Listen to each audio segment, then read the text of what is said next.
There had been many danger signs before the fire at the Triangle Shirtwaist factory on March 25, 1911.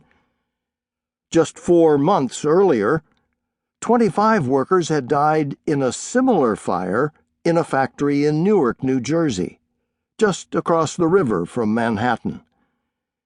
Many of the people killed were young immigrant women, like the workers at the Triangle factory. Those who had died had been burned to death or had jumped out of the factory windows in order to escape the flames. Right after the factory fire in Newark, New York City Fire Chief Edward F. Croker issued a warning. "This city may have a fire as deadly as the one in Newark at any time," he said. "There are buildings in New York where the danger is every bit as great as in the building destroyed in Newark. A fire in the daytime would be accompanied by a terrible loss of life." At the time, there were very few laws that regulated safety measures for factories. Many factory owners, including the owners of the Triangle Shirtwaist Company factory, had only a small idea of the dangers lurking within their facilities. Following the Newark fire, investigations were planned to check the conditions of many of the factories in New York, including the Triangle factory. The owners of the factory, however, were not worried.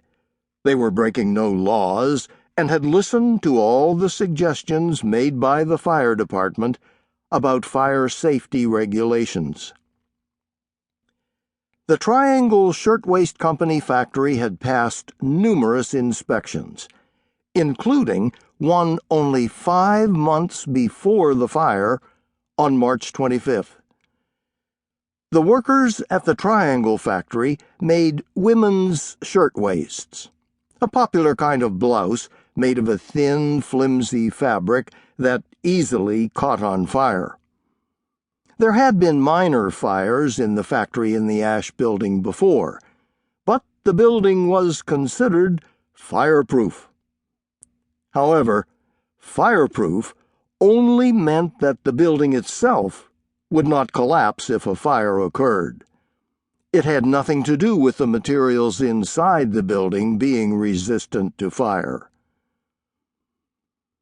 Officially, the Ash Building and the Triangle Shirtwaist Company factory passed inspection with only minor problems. In addition to these, however, there were many fire hazards that the inspectors pointed out to the owners, Max Blank and Isaac Harris. For example, Blank and Harris did not offer fire drills to their workers. Also, there were no sprinklers in the Ash Building to put out any fires that might start. Since there were no laws requiring fire drills or sprinklers, Blank and Harris did not think that they were necessary. A century ago, most city factories had serious fire safety problems.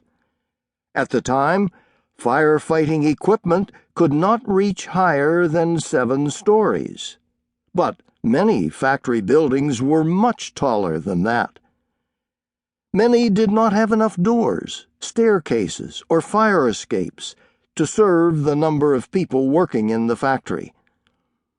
Most of the factories had doors that opened inward instead of out, which caused great confusion and difficulty when many people rushed to escape a room. Nearly all of the factories were overcrowded, and the equipment and materials were highly flammable. Disasters were inevitable. The workers in the factories were often uneducated and poor. Because they needed money so badly, they had to accept unsafe working conditions. Women who worked in the garment industry were often exhausted, hungry, and unable to provide for their families. Workers knew that something had to be done to